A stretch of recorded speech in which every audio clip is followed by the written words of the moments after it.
নমস্কার, রাধে রাধে। আমি প্রসেনজিৎ দাস। আপনারা দেখছেন গিরিধারী স্টুডিও। আজ এক অভিনব প্রয়াস নিয়ে আপনাদের সামনে আসা। সামনে রথযাত্রা, তাই রথযাত্রা নিয়ে আমরা আজকে আলোচনা করব। আমাদের সঙ্গে আছে আমাদের প্রভু কীর্তনিয়া কৃষ্ণদাস মুখার্জি। নমস্কার। আজকে আমাদের পডকাস্টের আলোচনার বিষয় শ্রীক্ষেত্র পুরীধামে রথযাত্রার মাহাত্ম্য, সেই সম্পর্কে খুঁটিনাটি বিষয় আজকে আপনার কাছে আমরা জানব। তো আমার প্রথম প্রশ্ন আপনার কাছে, যে রথযাত্রা উৎসব কবে থেকে শুরু হয়েছিল এবং রথযাত্রার ইতিহাসটা কি? নমস্কার, আমি কীর্তনিয়া কৃষ্ণদাস মুখার্জি। আজকে একটা নতুন কনসেপ্ট নিয়ে আপনাদের সবার কাছে আসা। আমাদের ইউটিউব এবং ফেসবুক চ্যানেলের মাধ্যমে আপনারা সেটি দেখতে পাচ্ছেন।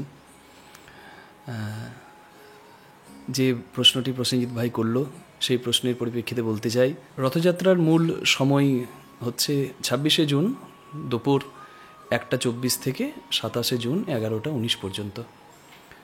তা এর মাঝেই জগন্নাথ দেব বিরাজ করবেন রথযাত্রায়। যখনই যাত্রা হয় তখন প্রভু আর মন্দিরে থাকেন না, ভক্তদের সম্মুখে বিরাজ করেন। সারা বছর ভক্তরা অপেক্ষা করে ভগবানের জন্য, আজ ভগবান স্বয়ং আছে সচল জগন্নাথ হয়ে। মন্দিরের আমরা ছোটো জগন্নাথ, অচল জগন্নাথ বলে থাকি আদর করে ভালোবেসেই, কারণ ভগবানকে গালি দিলেও ভালোবেসে গালি দেওয়াটাও ভগবানের কাছে মন্ত্র তুল্য হয়। প্রিয়া যদি মান করে করয়ে ভৎসন, বেদ স্তুতি হইতে তাহা হরয়ে মোর মন। বেদের মন্ত্রের থেকেও ভগবানের কাছে সেটি প্রিয়। তাই জগন্নাথ বিরাজ করবেন রথযাত্রায় ভক্তদের কাছে। সকল শ্রেণীর জাতি ধর্ম বর্ণ নির্বিশেষে সবাই জগন্নাথের কৃপা পাবেন। তিনি তো জগতের নাথ জগন্নাথ। বিদ্যাপতি ঠাকুর পদাবলিতে বলেছেন, তুহু জগন্নাথ জগতে কহয়সী জগবাহী নহি মুই ছাড়। তুমি তো জগতের নাথ, আমি তোমার জগতের বাইরে নই, তাই তুমি আমায় কৃপা করবে। এই আশাতেই আমি রথযাত্রার অপেক্ষা করি। আমরা সবাই অপেক্ষা করে আছি এই আশায়। আপনারা সবাই জানেন যে স্নানযাত্রা আমরা পার করে এসেছি 12ই জুন। 12ই জুন জগন্নাথ মন্দিরের উত্তর দিকের কুয়া থেকে 108 কলসি জল এনে জগন্নাথ, বলভদ্র এবং সুভদ্রাজি এবং দেবদেবীগণকে স্নান করানো হয়েছে রতন বেদিতে। স্নান করানোর পর জগন্নাথের কিন্তু জ্বর এসেছে। শুনতে একটু অবাক লাগবে, বাস্তব কথা, কারণ ভগবানের কি জ্বর আসে? স্বাভাবিক। কিন্তু হ্যাঁ, কারণ ভগবান লীলাময় পুরুষোত্তম। তিনি যখন বিরাজ করছেন তখন তিনি লীলাময়। যা কিছু করছেন লীলা কারণে এবং জীব শিক্ষা দেওয়ার জন্যই কিন্তু ভগবানের লীলা করা। তিনি তো বিরাজ করছেন গোলকে, তিনি বিরাজ করছেন বৈকুণ্ঠে, তিনি বিরাজ করছেন সর্বভূতে, সর্বস্থানে। কৃষ্ণস্তু ভগবান স্বয়ং, যিনি স্বয়ং ভগবান, যাকে জগন্নাথ রূপে আমরা ভক্তি করি, তিনি সর্বত্র বিরাজ করছেন। তা তারও জ্বর আসে। হ্যাঁ, জ্বর আসে, কারণ মাধব দাস নামে এক ভক্ত, তিনি অসুস্থ ছিলেন। তখন জগন্নাথের কাছে তিনি যেতে পারেননি। জগন্নাথের বড় প্রিয় ভক্ত, জগন্নাথ এসেছিলেন স্বয়ং দেখা করতে, এবং মাধব দাস বলেছিলেন, প্রভু আমার অসুস্থতার জন্য আমি তোমার কাছে যেতে পারিনি, তুমি তো জগতের নাথ, এই অসুস্থতা আমার দূর করে দাও প্রভু, তাহলে আমি তোমার কাছে যেতে পারবো, আমি তোমার দর্শন করতে পারবো। জগন্নাথ তখন সেই মাধব দাসের অসুস্থতা নিজের মধ্যে নিয়েছিলেন, এবং সেই থেকে এই স্নানযাত্রার পরে যে অনসর কাল আমরা জানি, 12ই জুন স্নান করানো হয়েছে প্রভুকে। 13ই জুন থেকে 26শে জুন চলবে অনসর কাল বা অনবসর কাল। সেখানে প্রভুর জ্বর আসবে এবং প্রভু রয়েছেন, আপনারা সবাই জানেন, নিভৃত কক্ষে। সেখানে কবিরাজ বৈদ্য যত্নে রেখেছেন, এবং কবিরাজি পাচন নানা ঔষধি উপকরণ পেয়ে জগন্নাথ প্রভু আবার সুস্থ হবেন। এবং 26শে জুন হবে গুন্ডিচা মার্জন, অর্থাৎ রথযাত্রায় মন্দির থেকে প্রভু যেখানে যান সেই জায়গাটি হচ্ছে গুন্ডিচা মন্দির। গুন্ডিচাকে ইন্দ্রদুম্ন রাজার স্ত্রী, যে প্রতিষ্ঠা করেছিলেন জগন্নাথের এই বিগ্রহ, যার রাজত্বকালে তিনি হচ্ছেন ওই পুরুষোত্তম শ্রীক্ষেত্রের রাজা ইন্দ্রদুম্ন। সেই ইন্দ্রদুম্ন রাজার স্ত্রীর নাম গুন্ডিচা। সেই গুন্ডিচার মন্দিরে, যাকে আমরা বলি মাসির বাড়ি, তা সেই মা তো, তাই আমরা মায়ের তুল্য মাসিকে বলি, তাই মাসির বাড়ি জগন্নাথ যাবেন। 26শে জুন গুন্ডিচা মার্জন, সেখানে জগন্নাথ প্রভু বিরাজ করবেন। গুন্ডিচা মন্দির পরিষ্কার করা হবে, এবং 27শে মার্চ রথযাত্রার দিন। তা রথযাত্রাটি ঠিক কোন সময় হবে সেটা যদি বলতে চান, একবারে সোজা কথাই হচ্ছে 26শে জুন দুপুর 1:24 থেকে 27শে জুন 11:19 পর্যন্ত, সকাল 11:19 পর্যন্ত। এর মাঝে রথযাত্রায় প্রভু বিরাজ করবেন। এবার আপনি যেহেতু তিথিটা রয়েছে এবং রথযাত্রার দিন 27শে জুন, আপনি যে কোনো সময় বাড়িতে রথ কিনে আনবেন, জগন্নাথদেব বলভদ্র সুভদ্রাজিকে বসাবেন, সুভদ্রা মাইকে বসাবেন এবং আপনি যত্ন সহকারে রথযাত্রা উৎসব পালন করতে পারেন। হরিবল। হ্যাঁ, জগন্নাথ দেবের মন্দিরে প্রবেশ নিয়ে অনেক কিছু শুনেছি, মতবিরোধ আছে যে জগন্নাথ মন্দিরে সকল ধর্মের লোক বা সবাই প্রবেশ নিষেধ আছে, সবাই প্রবেশ করতে পারে না। তা এই যে রথের সময় যে জগন্নাথ দেব যে মন্দির থেকে বেরিয়ে আসে, এর পরিপ্রেক্ষিতে কি আপনি বলতে চান, যদি একটু বলেন প্রভু। হ্যাঁ, স্বাভাবিক। আমরা জানি সনাতনী মানুষরা প্রবেশ করতে পারেন বিনা বাধায়। শুধু প্রবেশ না, এখানেও সুন্দর পোশাকের প্রয়োজন আছে। মার্জিত পোশাক পরেই কিন্তু মন্দিরে যাওয়া উচিত, কিবা নারী কিবা পুরুষ প্রত্যেকের। আমরা শুধু জগন্নাথ মন্দিরে দেখি না, আমি আগে, এখন আর যাওয়া হয় না, কিন্তু যখন গিয়েছি পূর্বেও দেখেছি বিভিন্ন চার্চে এবং বিভিন্ন অন্যান্য ধর্মীয় স্থানে, অন্যান্য ধর্মের মানুষদের ধর্মীয় স্থানে, সেখানে কিন্তু একটা সীমাবদ্ধতা আছে বিভিন্ন দিক দিয়ে। অন্যায়ভাবে প্রবেশ করা যাবে না, উচ্ছৃঙ্খলভাবে প্রবেশ করা যাবে না এবং যে কোনো পোশাক পরে প্রবেশ করা যাবে না। সীমাবদ্ধতা থাকেই, কারণ এটা ধর্মীয় একটা বিশ্বাস। প্রত্যেকটা ধর্ম টিকে থাকে 3টি বিষয়ের ওপর, এটা আমাদেরকে বুঝতে হবে। আমরা তো সবসময় ভেদাভেদ নিয়ে বেশি মেতে যাই, ভেদাভেদের বিষয় নয়, এটা বুঝতে হবে, একটু বিচার করে দেখতে হবে যে প্রত্যেকটা ধর্ম টিকে থাকে কিন্তু ধর্মীয় শিক্ষা, যেটাকে আমরা আরেকবার কাটছি, প্রত্যেকটা ধর্ম টিকে থাকে কিন্তু 3টে আস্থার ওপর। যেমন আমাদের সনাতন ধর্ম টিকে আছে সনাতন সংস্কৃতি, সনাতন সাহিত্য এবং সনাতন দর্শনের উপর। সনাতন সাহিত্য মানে সনাতন শাস্ত্র গ্রন্থ, বেদ, পুরাণ এবং শ্রীমদ্ ভগবদ্গীতা আদি। সনাতন দর্শন আছে, বেদান্ত দর্শন আদি শাস্ত্রের সার, সেখান থেকে দর্শনের কথা আমরা জানি, চিন্তা শক্তির একটা উন্মোচন।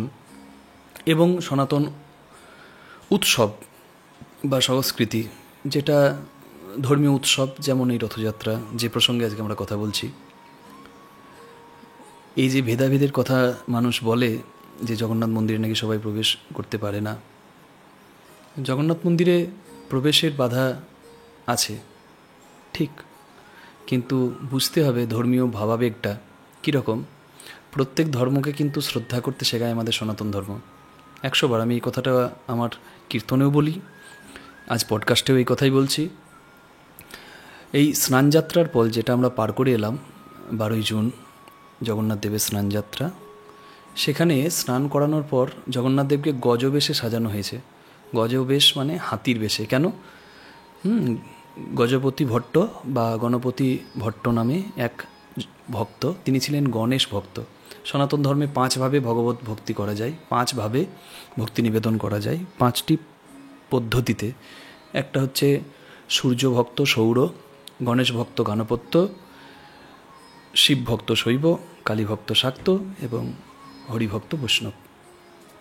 তা গণেশ ভক্ত গণপতি ভট্ট বা গজপতি ভট্ট, যে নামেই বলুন, তিনি গণেশ রূপে দেখতে চেয়েছিলেন জগন্নাথকে। তা জগন্নাথ দেব গণেশ রূপে বিরাজ করেছেন। তা ওই জন্য এখনও গজবেশ করানো হয় জগন্নাথ দেবকে স্নানের পর।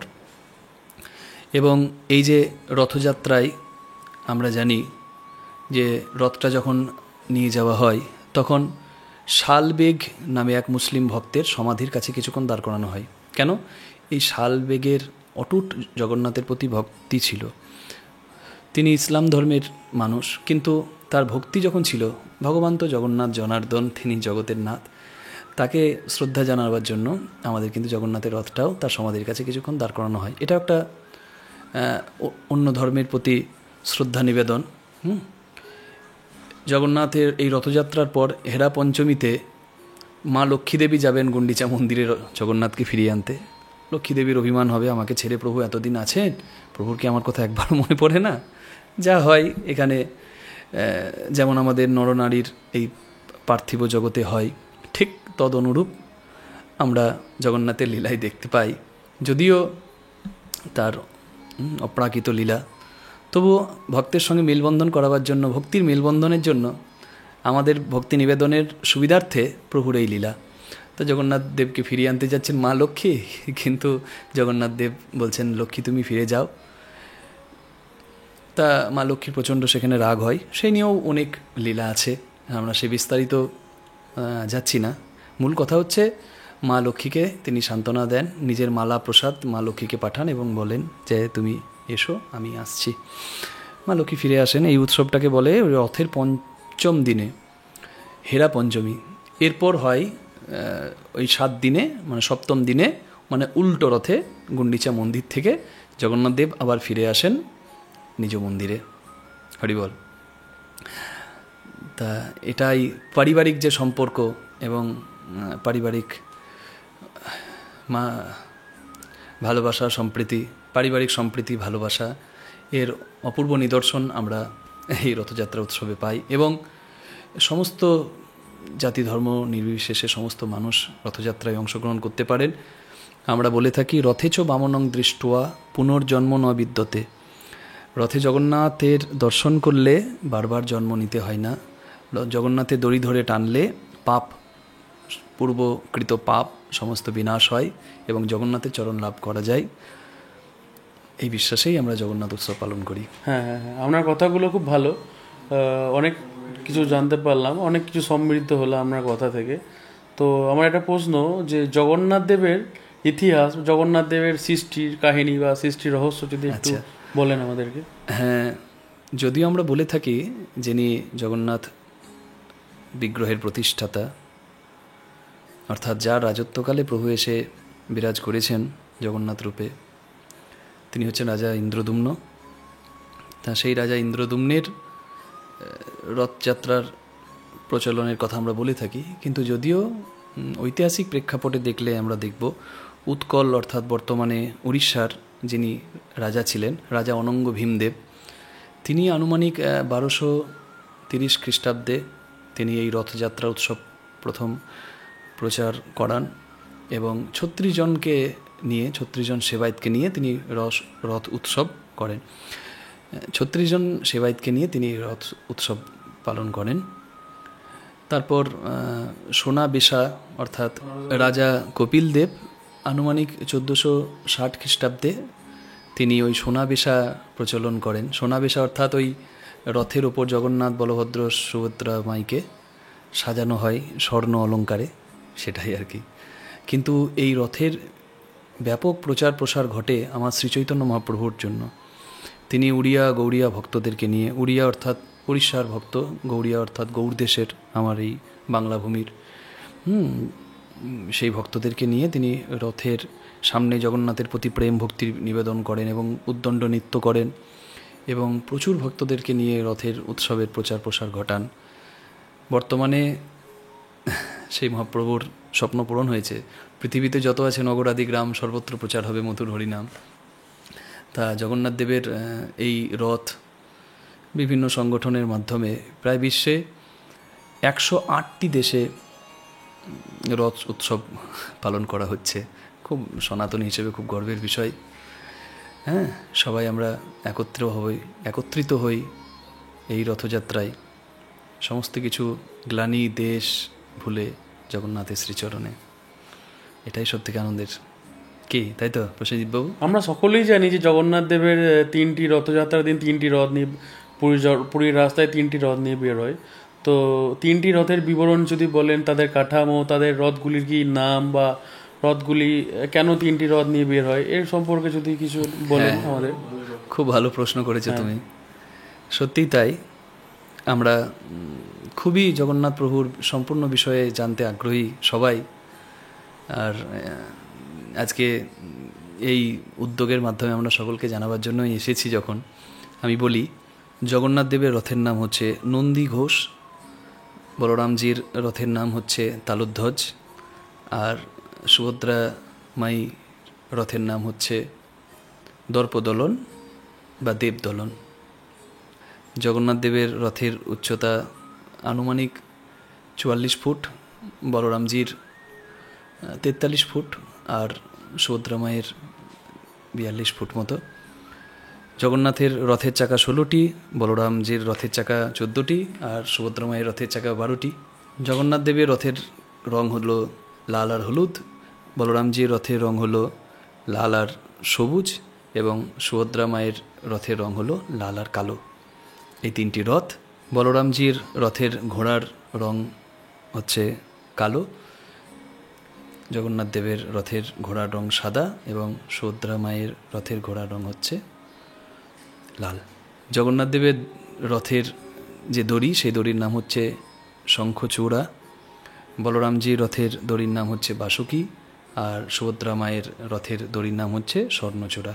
জগন্নাথ দেব এবং বলরামজি এবং সুভদ্রা মায়ের রথের পতাকার নাম হচ্ছে যথাক্রমে তৈলক্যমোহিনী, উন্নানী এবং নদসিম্বা। হ্যাঁ, আমরা তো সকলেই জানি যে জগন্নাথ দেবের মূর্তি দারুকাষ্ঠ বা নিমকাঠের তৈরি। তা জগন্নাথ দেবের যে রথ যেটা তৈরি হয় সেটা কি নিমকাঠ দিয়ে নির্মাণ হয়, না কি তার সঙ্গে আরও কিছু অন্যান্য গাছের কাঠ বা কাষ্ঠ থাকে? এই কাঠগুলো কোথা থেকে সংগ্রহ করা হয় বা কোথা থেকে নিয়ে আসা হয় সে সম্পর্কে যদি কিছু বলেন। জগন্নাথের রথের নির্মাণের জন্য 4112টি আনুমানিক কাঠের টুকরের প্রয়োজন হয়। মূলত নিমকাঠই ব্যবহার করা হয়, এছাড়াও আরও মজবুতের জন্য এবং সুন্দর সুসজ্জিত করার জন্য অন্যান্য কাঠও ব্যবহার করা হয়। এখন হচ্ছে দেবদারু, কদম্ব, শিমিলি, এরকম অনেক কাঠ ব্যবহার করা হয়। দাসপাল্লা নামে একটা জায়গা, সেখান থেকে কাঠগুলো সংগ্রহ করা হয়। স্বর্ণ কুঠার দিয়ে প্রথমে কাঠে আঘাত করা হয়, তারপর সেগুলোকে মহানদীতে ভেলা করে, নদীর জলে কাঠগুলোকে ভাসিয়ে ভেলার মতো করে আনা হয়। এটাই ঐতিহাসিক একটা মাহাত্ম্য। পরবর্তীকালে যত দিন যাচ্ছে তত হয়তো অভিনব কিছু চিন্তাভাবনা আসছে, কিন্তু ঐতিহ্য এটাই। আমার মনে একটা প্রশ্ন যে জাগে, আপনাকে এটা জিজ্ঞেস করছি, কৃষ্ণই কি জগন্নাথ? কলিযুগে কৃষ্ণ কিভাবে জগন্নাথ রূপ নিয়ে এলেন সেটা যদি একটু বলেন। আচ্ছা, জগন্নাথ জগতের নাথ। রথে বিরাজ করেন যে তিনজন, সেই তিনজন ভগবান শ্রীকৃষ্ণ জগন্নাথ রূপে বিরাজ করছেন, দাদা বলরাম যিনি বলভদ্র রূপে বিরাজ করছেন, আর ভগবান শ্রীকৃষ্ণের বোন সুভদ্রা যিনি অর্জুনের স্ত্রী, তিনি বিরাজ করছেন। তিনটি রথ, তিনটি রথে বিরাজ করেন। জগন্নাথ সৃষ্টির যে রহস্যের কথা আমরা আজকে জানবো, সেটা হচ্ছে জগন্নাথ সৃষ্টির রহস্য সম্পর্কে তুমি যখন জানতে চাইছো, এখানে আমাকে বেশ কয়েকটি ভাবে বর্ণনাটা দিতে হবে, কারণ এখানে অনেকগুলি কাহিনী উঠে আসে। জগন্নাথের কথা আমরা পাই স্কন্দ পুরাণে, পদ্ম পুরাণে এবং জগন্নাথ পুরাণে। বিশেষত ভগবান শ্রীকৃষ্ণ ইচ্ছাময় লীলা পুরুষোত্তম, তিনি যখন 125 বছর বয়সে লীলা সাঙ্গ করলেন, পূর্বজন্মের বালিপুত্র অঙ্গদ, যিনি ত্রেতাযুগের বালিপুত্র অঙ্গদ, যিনি জন্ম নিলেন জরাব্যাদ রূপে, তিনি ভগবান শ্রীকৃষ্ণকে বাণে বিদ্ধ করলেন। ভগবান হেতু না থাকলে তো কেউ বিদায় নেয় না, তাই সেটিকেই হেতু করে তিনি চলে গেলেন, সবই প্রভুর ইচ্ছা। এখানে ভগবান দেখালেন যে জগতের এটাই সত্য, জন্ম মৃত্যু এটাই সত্য, বাকি যা কিছু করি সবই মিথ্যা হয়ে দাঁড়ায়। এই যে রথটা আমরা বানাই এবং রথটাকে ভেঙে ফেলা হয়, এবং রথের যে টুকরোগুলো সেগুলো আবার জ্বালানি হিসেবে পরবর্তীকালে ব্যবহার করা হয়। জগন্নাথ মন্দিরের স্থানটার মাহাত্ম্যই হচ্ছে রন্ধনের জন্য বিখ্যাত। 4 যুগে 4টি ধাম, সত্যে বদ্রীনাথ, ত্রেতায় রামেশ্বরম, তারপরে দ্বারকাপুরী, কলিযুগে জগন্নাথপুরী। তো ভগবান স্নান করেন বদ্রীনাথে, বদ্রীনারায়ণ, যেখানে নর আর নারায়ণ পর্বতের মাঝে মা লক্ষ্মী বদরী অর্থাৎ কুল খেয়ে তপস্যা করে নারায়ণকে পেয়েছিলেন, তাই সে বদ্রীনাথ। সেই বদ্রীনাথে ভগবান স্নান করেন, পোশাক পরিধান করেন, বস্ত্র পরিধান করেন দ্বারকায় এবং রাজবেশ যেখানে জগন্নাথের, এবং পুরীতে প্রভু সেবা করেন। প্রসাদের জন্য পুরী বিখ্যাত। পুরীর মতো এত বড় রন্ধনশালা কোথাও নেই। প্রসাদের মাহাত্ম্য, সেখানে উনানে চুলায় ভাঁড়ের ওপর ভাঁড়, তার ওপর ভাঁড় রাখা হয়। তা আশ্চর্যের বিষয়, সেটা সকলেই জানেন যে নিচের ভাঁড়ের থেকে ওপরের ভাঁড়ের প্রসাদ বেশি আগে রন্ধন হয়ে যায়, জগন্নাথের কৃপা। তাই যে জগন্নাথকে এত দিন ধরে, প্রায় 100 দিনের অধিক, এত দিন ধরে 100-150 দিন ধরে বিভিন্ন সূত্রধর যারা চিরাচরিতভাবে করে আসছেন রথ নির্মাণ, তারা বহু পরিশ্রম করেন এবং তার সঙ্গে দর্জি এবং অন্যান্য যারা যুক্ত থাকেন, এখানে সবার কথাই আমি বলছি, সবাই যেভাবেই যুক্ত থাকুক না কেন, তো সবাই এতদিন ধরে একটা রথের নির্মাণ করে, আবার সেটাকে ভেঙে ফেলা হয় এবং সেই উনানে দাহ্য বস্তুরূপে ব্যবহার করা হয়। তার মানে এর থেকে শিক্ষা কী? যে সুন্দর করে সমস্ত কিছু গড়া, সে আলটিমেটলি সবই কিন্তু ধ্বংসতেই পরিণতি। সবই বিনাশ হবে, কারণ অনিত্য সংসারে যা কিছু সব কিছু বিনাশেই হবে, সবের নিষ্পত্তি। অনিত্য সংসারে যা কিছু, আগেরটা কেটে দেবে, অনিত্য সংসারে যা কিছু সবই কিন্তু একদিন বিনাশ হবে। নিত্য ভগবান, তাই ভগবানের স্মরণ করাই সবার উচিত, এটা জীবের প্রধান কর্তব্য। অনিত্য সংসারে যা কিছু সবই কিন্তু একদিন বিনাশ হবে। জন্ম আর মৃত্যুই হচ্ছে সত্য, আর বাকি সবই মিথ্যা। তা ভগবানও লীলা সাঙ্গ করলেন, ভগবান লীলা সাঙ্গ করলেন, আবার যাচ্ছি, ভগবান লীলা সাঙ্গ করলেন। অর্জুন ভগবানের দেহটিকে সৎকার করলেন, নররূপে যেহেতু প্রভু বিরাজ করছেন তাই সৎকার করলেন। ভগবানের সমস্ত কিছুটাই পঞ্চভূতে মিশে গেল, যেহেতু নররূপে প্রভুর লীলা। কিন্তু ভগবান তো পরম ব্রহ্ম, কেউ বলে তার হৃদয়, কেউ বলে তার নাভি, সেটি কিন্তু ধ্বংস হলো না, সেটি সমুদ্রের জলে ফেলে দেওয়া হলো।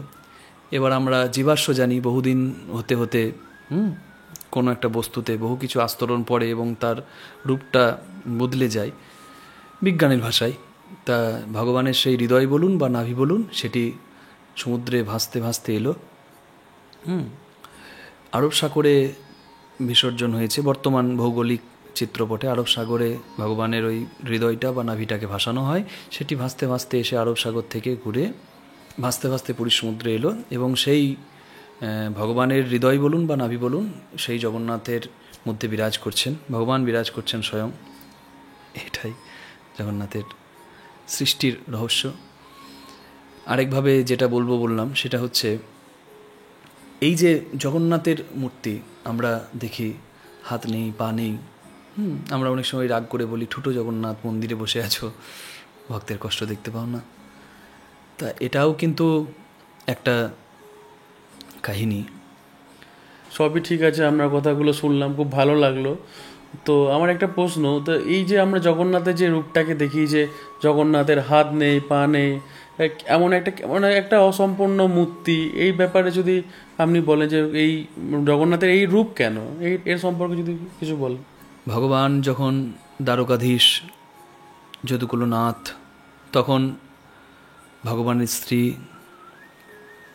তারা মা রোহিণীর কাছে জানতে চেয়েছিলেন ভগবানের বাল্যলীলা, বৃন্দাবনে ভগবান কেমন করে লীলা করতেন, কেমন করে প্রভু বিরাজ করতেন, সেই সমস্ত কিছু জানতে চাইলেন। এবং কৃষ্ণ ভগবানের সঙ্গে গোপীদের যে সম্পর্ক, সেই বিষয়ে জানতে চেয়েছিলেন। তা মা রোহিণী যখন গোপীদের কথা বলছেন, রাধা গোবিন্দের মিলনের কথা বলছেন, কৃষ্ণ ভগবান থাকতে পারলেন না। কারণ আমরা জানি গোপী গোবিন্দের প্রেমের তুল্য আর শুদ্ধ বস্তু পৃথিবীতে কিছু নাই। এখানে তো প্রেম বলতে আমরা শুধু একটা রক্তমাংস পিণ্ডের সঙ্গে আরেকটা রক্তমাংস পিণ্ডের মিলনকে বলি না। আত্মেন্দ্রিয় প্রতিবাঞ্ছা তারে বলি কাম, কৃষ্ণেন্দ্রিয় প্রতিবাঞ্ছা ধরে প্রেম নাম। এখানে শরীরের প্রয়োজন হয় না, জীবাত্মা পরমাত্মা ভক্ত ভগবানের মিলন, গোপী গোবিন্দের মিলন যেটি শ্রেষ্ঠ, সেই মিলনের কথা যখন বলছে, তখন এই যে রাধা গোবিন্দের প্রেম নিয়ে নানা কথা সবাই বলে, যারা কটু কথা বলে তারা পাপ করে, কারণ কখনো বলা উচিত নয়। যে তথ্য সম্পর্কে আমি জানি না, সেই তথ্য সম্পর্কে কখনো বলা উচিত নয়। একটা দইয়ের হাঁড়ি আর একটা চুনের হাঁড়ি দেখতে একই হতে পারে, দইও সাদা চুনও সাদা, দইও সরপরে চুনেও সরপরে, কিন্তু দই খেলে প্রাণ জুড়ায় আর চুন খেলে জীবন জ্বলায়, দুটি এক নয়। পুরুষ তো সবাই দেখতে, কিন্তু সবাই কি পরম পুরুষ শ্রী গোবিন্দ? না, তিনি ইচ্ছাময় লীলা পুরুষোত্তম। মানুষের সত্তাটা গড়া রক্ত মাংস হাড় দিয়ে, আর তার সত্তা গড়া সচ্চিত আনন্দ দিয়ে, তিনি সচ্চিত আনন্দ। তা গোপী গোবিন্দের প্রেমের কথা, রাধা গোবিন্দের প্রেমের কথা যখন বলছেন মা রোহিণী, গোপী গোবিন্দের মিলনের কথা যে আমরা বলছি, সেই গোপী গোবিন্দের মিলন হচ্ছে পৃথিবীর শ্রেষ্ঠ প্রেম। গোপী গীতে তুল্য মধুর গীত নেই, আর গোপী প্রেমের থেকে, ব্রজেশ্বরী রাধারানীর প্রেমের থেকে আর কোনো শুদ্ধ প্রেম নেই। আরাধ্য ভগবান ব্রজেশ তনয় যদ্ধাম বৃন্দাবন রম্না কাচিত উপাসনা ব্রজবধূ বর্গে ন যা কল্পিতা। ভগবানকে আরাধনা করো যিনি ব্রজের তনয়, বৃন্দাবনের প্রেম হচ্ছে শ্রেষ্ঠ। তব কথামৃতম তত্ত্বজীবনম কবিভীরিতং কলমশপহং শ্রবণমঙ্গলম শ্রীমদাততম ভুবি গৃণন্তি তে ভুরিদা জনা। গোপীগীত পৃথিবীর শ্রেষ্ঠ গীত। সেই প্রেমের কথা যখন বলছেন রোহিণী মা, সবাই ভাবে গদগদ হয়ে গেছে, কিন্তু কৃষ্ণ বলরামও থাকতে পারলেন না। কৃষ্ণ ভগবান ছুটে এলেন, বলরামও সঙ্গে এলেন। আর সুভদ্রা যেহেতু বয়সে ছোট ছিল, তাই তাকে আড়াল করা হয়েছিল।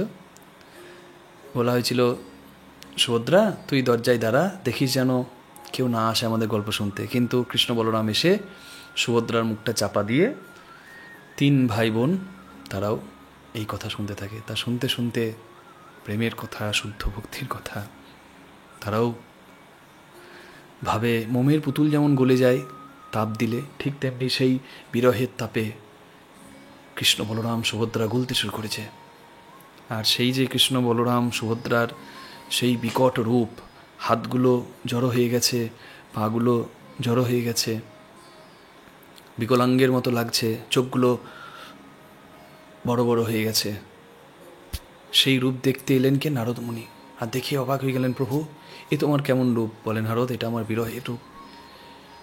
বলে, এই রূপে কি তোমাকে আমি কোথাও দেখতে পাবো প্রভু? বলে, এই রূপেই আমি জগতে বিরাজ করব, পুরী শ্রীক্ষেত্রে, অর্থাৎ পুরুষোত্তম ধাম জগন্নাথ ধামে। তাই এই রূপেই জগন্নাথ দেব স্বইচ্ছায় এসেছেন। এই রূপটা কে বানালো, কিভাবে বানালো, সেটাও কিন্তু আমাকে জানতে হবে। কি? হ্যাঁ, আমি শুনেছি যে জগন্নাথ দেবের আরেক নাম নীলমাধব।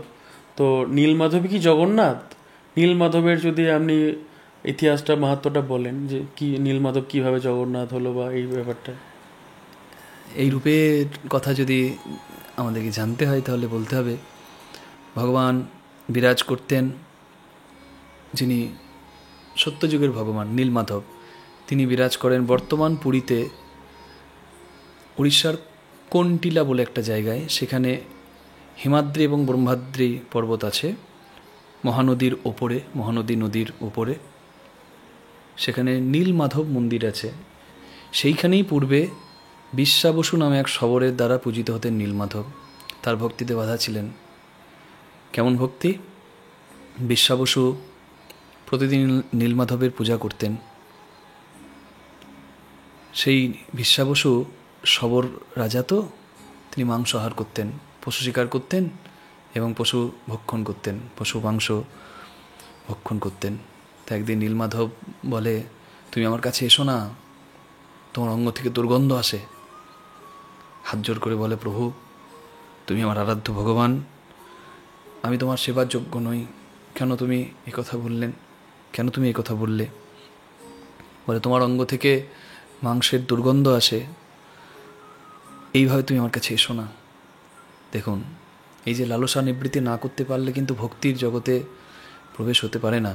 আমরা বলে থাকি যে আহারের সঙ্গে ভজন ভক্তির কোনো সম্পর্ক নাই, কিন্তু মনে মনে একবার বিচার করবেন, আহার শুদ্ধ হলে কিন্তু বিচার শুদ্ধ হয়। গীতার বাণীতে বলা হচ্ছে, আত্মপমেন সর্বত্র সমং পশ্যতি যো অর্জুন সুখং বা যদি বা দুঃখং সো যোগী পরমো মতো। সে যোগী হয় যার পরের দুঃখে হৃদয় কাঁদে। তো একটা পশুকে যখন হত্যা করা হচ্ছে, তার মাংস আপনি ভক্ষণ করবেন, তার কষ্টে তো আপনার হৃদয়টা কাঁদলো না। তাহলে কি করে আপনি যোগী হলেন? আর যোগী ভগবানের বড় প্রিয় হয়। আপনার মধ্যে প্রেম থাকবে, তবেই তো প্রেম আপনি দিতে পারবেন। প্রেম ছাড়া তো ভাবগ্রাহী জনার্দন সন্তুষ্ট হন না। তাই ভজন ভক্তির পথে মনকে স্থির করতে এবং ভক্তি নিবেদন করতে অবশ্যই আহার শুদ্ধ করার প্রয়োজন আছে প্রত্যেকের। তাই তো আমরা বলি একাদশী পালন করুন। তাই তো আমরা সবাইকে প্রার্থনা করি, আমাদের ভিডিওর মাধ্যমে আপনারা দেখে থাকবেন, বলি একাদশী এবং বিভিন্ন পালনের কথা আমরা বলে থাকি। ত্যাগই কিন্তু মানুষকে আনন্দ দেয়, কখনো ভোগ আনন্দ দিতে পারে না। ভোগের কি কোনো শেষ আছে? বেশি ভোগে বাড়বে রোগ, আর কি ভোগের কি কোনো শেষ আছে? ত্যাগ কিন্তু মানুষকে পরম আনন্দ দেয়। তাই আস্তে আস্তে ত্যাগ করাটা অভ্যাস করা উচিত সব কিছু। কারণ আমরা বৌদ্ধ সংস্কৃতিতে দেখি অনেক দিন ধরে একটা চিত্রকলা সৃজন করা হয়, অনেক দিন থেকে অনেকজন মিলে একটা খুব সুন্দর চিত্র তৈরি করে, হ্যাঁ, ছোট্ট ছোট্ট বালির মতো কিছু বস্তু দিয়ে। খুব পুঙ্খানুপুঙ্খ কাজ, অনেক দিন সময় লাগলো বানাতে, 90 দিন 100 দিন। আর তারপরেই এক নিমেষের মধ্যে সব কিছু ভেঙে ফেলা হয়, সব নষ্ট করে দেওয়া হয়। এটা দেখাবার জন্য যে কোনো কিছুর প্রতি যেন তুমি আসক্ত হয়ে না থাকো, কারণ সব কিছু ছেড়ে তোমাকে একদিন যেতে হবে। এটাই কিন্তু চিরন্তন সত্য। প্রভু, আমি যদি আহার শুদ্ধ করি, তুমি আমার হাতে সেবা নেবে বলে নিশ্চয়ই নেব। তাই আমাদেরও কিন্তু প্রত্যেকের আহার শুদ্ধ করার প্রয়োজন আছে। কি প্রসেনজিৎ? আমরা কীর্তনের মাধ্যমে সবাইকে এই বিষয়ে আরও সজাগ করি। তা সেই বিশ্বাবসুর দ্বারা পূজিত হতেন নীলমাধব। একদিন উড়িষ্যার রাজা, উৎকল বর্তমান যা উড়িষ্যা, শ্রীক্ষেত্র পুরীধাম, রাজার ইন্দ্রদুম্ন স্বপ্নে প্রভু জগন্নাথকে দেখতে পান, শ্রীকৃষ্ণ ভগবানকে, এবং স্বপ্নে ভগবান জানান যে আমি কোনো গোপন পর্বতে, জঙ্গলে গোপন পর্বতে কোনো এক ভক্তের দ্বারা পূজিত হচ্ছি, তুমি আমাকে নিয়ে এসো, তুমি আমার পূজার ব্যবস্থা করো। ভগবানের স্বপ্নাদেশে রাজা ইন্দ্রদুম্ন তার রাজ পুরোহিত এবং জামাই, দুটি পরিচয়, নিজের জামাই এবং সেই রাজপুরোহিত বিদ্যাপতিকে পাঠালেন, যাই তুমি খুঁজে নিয়ে এসো। বিদ্যাপতি গেলেন এবং আরও অনেকজন গিয়েছিলেন। ঝড় বৃষ্টি বজ্রপাত দেখে, বিপরীত পরিস্থিতি দেখে অনেকে ফিরে আসেন, কিন্তু বিদ্যাপতি কিন্তু ফিরে আসেনি। কায় মনোবাক্যে নিজের সর্বস্ব ভগবানের উদ্দেশ্যে সঁপে দিয়েছে যে প্রভু, আমি এলে তোমাকে নিয়ে ফিরবো, নাহলে আমাকে যেন ফিরতে না হয় সংসারে। তা ওই হিমাদ্রি ব্রহ্মাদ্রি পর্বতের উপর উঠে, মহানদীর উপরে উঠে যখন ক্লান্ত পরিশ্রান্ত হয়ে দাঁড়িয়েছেন, তখন দেখছেন কিছু শবর কন্যারা খেলা খেলছে, যেটাকে আমরা কানামাছি খেলা বলি, লুকোচুরি খেলা বলি। চোখ বাঁধা আছে একটা শবর কন্যার, সে খুঁজছে। তা পাহাড়ের ওপরে এই খুঁজতে খুঁজতে সে আরেকটু হলেই পড়ে যাবে ওই মহানদীতে পাহাড়ের ওপর থেকে। তাই ছুটে গিয়ে বিদ্যাপতি তাকে জড়িয়ে ধরেছে। সঙ্গে সঙ্গে রে রে রবে ছুটে এসেছে শবররা, তোমার সাহস কী করে হলো, তুমি আমাদের কন্যার গায়ে হাত দিয়েছ। নিয়ে যাওয়া হলো শবরাজা বিশ্বাবসুর কাছে। শবরাজা বিশ্বাবসু বলল, আমাদের নারীকে তুমি স্পর্শ করেছ, তুমি কোনো পাপ উদ্দেশ্যে স্পর্শ করনি তো? বলে, না, আমার মনে কোনো পাপ নেই। মানে আমাদের নিয়ম, নারীকে সেই স্পর্শ করতে পারে যে তার স্বামী হবে। তো তোমাকে আমার স্ত্রী, আমার কন্যাকে গ্রহণ করতে হবে। বিশ্বাবসু বললেন, আমার কন্যাকে গ্রহণ করতে হবে তোমায়। বিদ্যাপতি দেখলেন যে রাধাও তো কৃষ্ণের প্রেমের গুরু, তা যদি আমি এই শবর কন্যা ললিতাকে গ্রহণ করি, তাতে যদি আমি নীলমাধব পাই, আমি বাঁচবো, তবেই তো নীলমাধব পাবো। আমি যখন আমার জীবনটা নীলমাধব খোঁজার জন্য সঁপে দিয়েছি, তখন তাই হোক প্রভু, তোমার যদি এই ইচ্ছা, আমি তাই স্বীকার করলাম। বিবাহ হলো, সেখানে কিছুদিন থাকলো বিদ্যাপতি। ভাবছেন এবার তোমায় যেতে হবে খুঁজতে, কিন্তু হঠাৎ লক্ষ্য করলেন প্রতিদিন তার শ্বশুরমশাই বিশ্বাবসু পূজা দ্রব্য সাজিয়ে যান আর খালি হাতে বাড়িতে ফেরেন। তা মনে মনে চিন্তা করেন, কোথায় যান এভাবে সারাদিন, কোথায় সেবা পূজা করেন? ললিতাকে জিজ্ঞাসা করেন, ললিতা, তোমার পিতা কোথায় যায়? ললিতা বলে, আমার বাবা তার আরাধ্য নীলমাধবের পূজা করে। চমকে যায় বিদ্যাপতি। তবে কি আমি যাকে সন্ধান করছি সেই শবরাজা বিশ্বাবসুর হাতে গোপনে সেবা নিচ্ছেন? ললিতা, আমি যাব, দর্শন করব তোমার পিতার সেই আরাধ্য ভগবানকে। বলে, না স্বামী, কেউ দর্শন করতে পারে না, আমিও পারি না, আমার বাবা কাউকে নিয়ে যায় না সেখানে। বলে, তুমি আমার প্রস্তাব তোমার বাবাকে দাও। বিশ্বাবসু চিন্তা করলেন যে ব্রাহ্মণ, তারপর আমার জামাই, যদি আমার মেয়েকে কষ্ট দেয় তার ইচ্ছা পূরণ না করলে, তাই বুঝতে পারছেন কন্যার পিতার কত চিন্তা থাকে। তিনি নিয়ে গেলেন, তবে বললেন, একটা শর্তে আমি তোমায় নিয়ে যাব বাবা, তোমার চোখ দুটো বাঁধা থাকবে আর তোমাকে আমি হাত ধরে নিয়ে যাব। বলে, বেশ। তা যখন বিদ্যাপতির যাবার দিন এলো, সেই দিন বিদ্যাপতি তার স্ত্রী ললিতাকে বলছে, ললিতা দেখো, এই যে চোখ বেঁধে নিয়ে যাচ্ছে এটা শুভ নয়, তা তুমি আমার হাতে কিছু সর্ষে দানা দাও। কেউ বলে সর্ষে দানা, কেউ বলে শস্য দানা, যাই হোক, সর্ষে দানা নিয়ে গেলে যাত্রা শুভ হয়। কেন যে বিদ্যাপতি সর্ষে দানা নিল এ তো আর ললিতা জানে না। বিদ্যাপতি সর্ষের দানা হাতে নিয়েছে আর চোখ দুটো তার বাঁধা আছে, সেই অবস্থায় বিদ্যাপতি গেল ওই হিমাদ্রি ব্রহ্মাদ্রি পর্বতে। সেইখানে ওই ব্রহ্মাদ্রি পর্বতে নীলমাধবের দর্শন সে পেল এবং যথারীতি সেদিন ফিরে এলো। কিন্তু একটি বুদ্ধি, একটি কৌশল অবলম্বন করেছিল এই বিদ্যাপতি। যে রাস্তা দিয়ে গিয়েছিল সেই রাস্তায় ওই সর্ষেগুলো একটি একটি করে ফেলতে শুরু করেছিল। যতবার বাঁক নিয়েছিল ততবার সর্ষের দানা ফেলতে ফেলতে গিয়েছিল। সেই পথ অনুসরণ করে পরবর্তীকালে সর্ষের বীজ থেকে যখন সর্ষে গাছ হলো বেশ কয়েকদিন পরে, তখন বিদ্যাপতি সেই পথ অনুসরণ করে সেই হিমাদ্রি ব্রহ্মাদ্রি সেই পথ অনুসরণ করে হিমাদ্রি ব্রহ্মাদ্রি পর্বতে নীলমাধবের দর্শন করে সেখান থেকে নীলমাধবকে ইন্দ্রদ্যুম্ন রাজার কাছে গেলেন এবং সমস্ত বৃত্তান্ত সবিনয়ে বললেন। এবং রাজা যখন এসে নীলগিরি পর্বতে এবং রাজা তখন এসে নীলমাধবকে জগন্নাথ পুরীধাম যেখানে বর্তমান সেই স্থানে নিয়ে যান।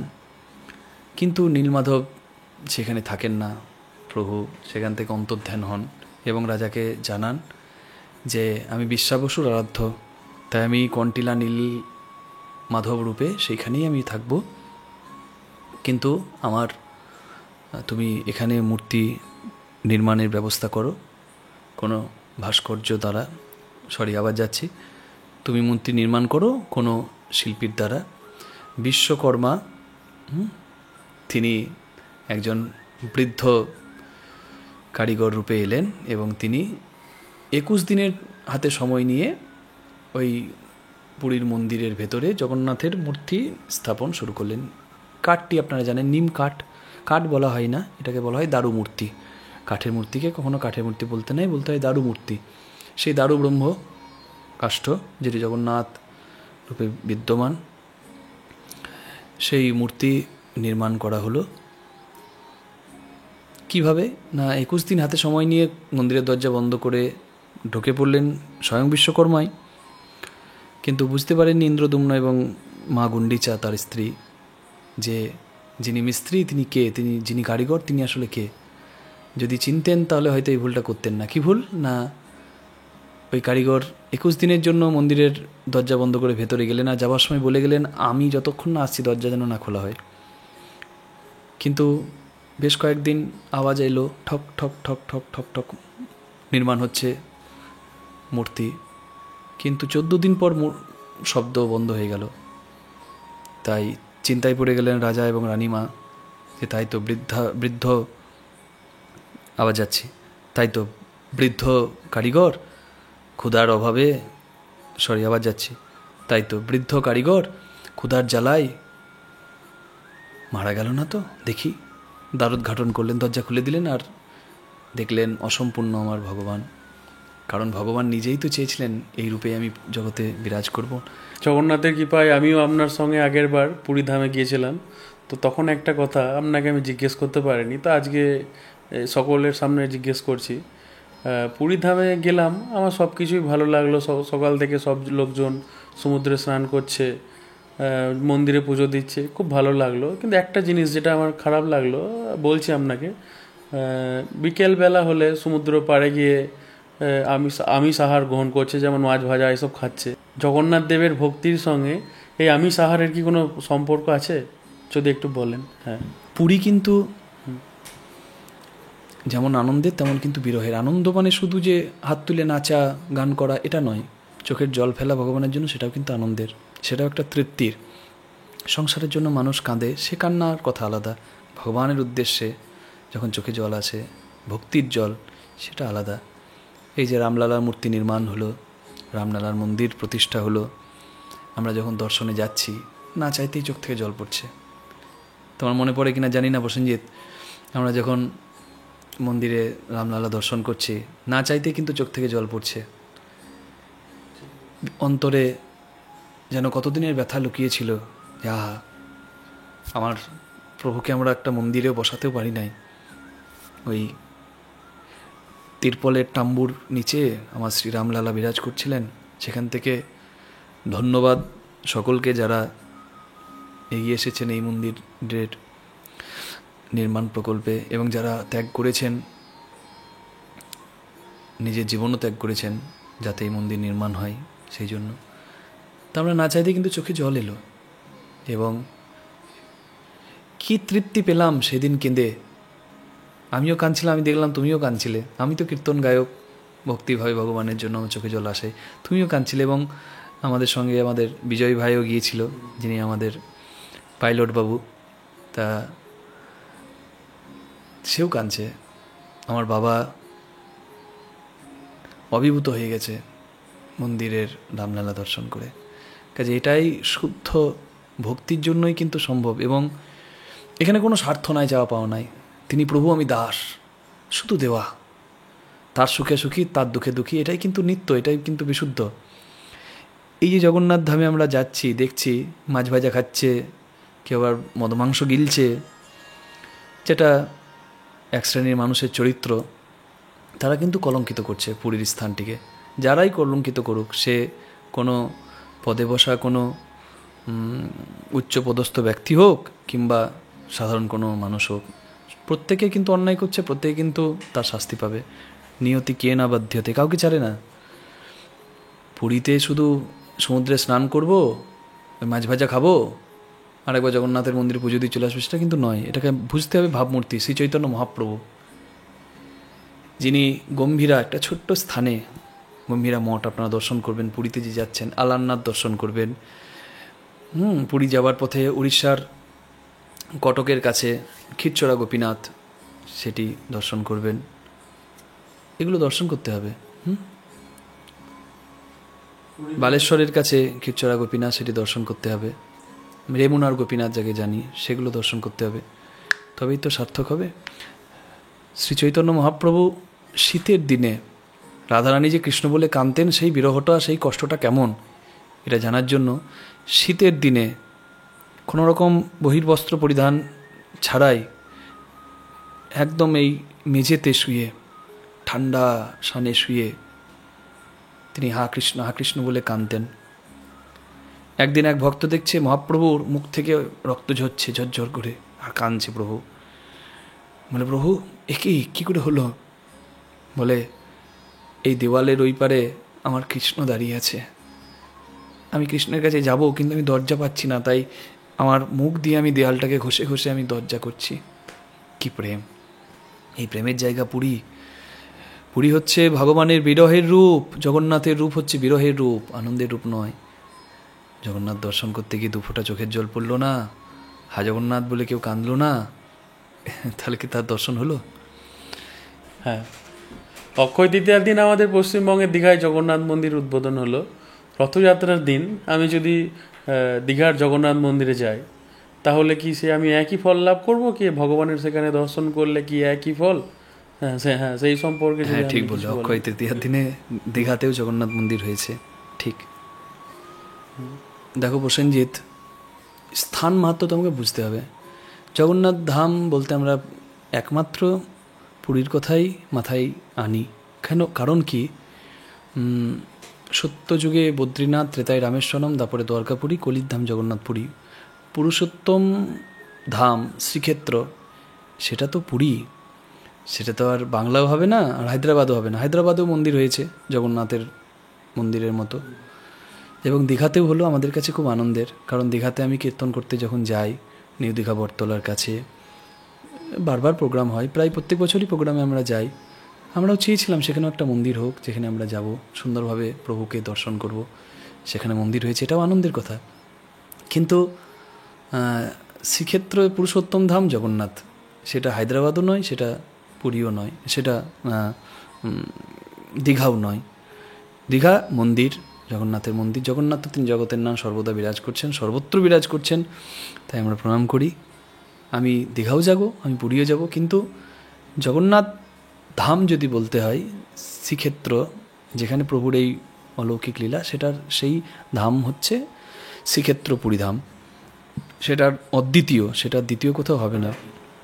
আপনার সঙ্গে পুরীতে গিয়ে যে 18 নালা আমরা দর্শন করলাম, তো সেই 18 নালার পুরীর সঙ্গে কি সম্পর্ক, এটার তো তেমন প্রচার নেই সচরাচর, এটা নিয়ে তেমন কাউকে আমি কথা বলতে দেখিনি।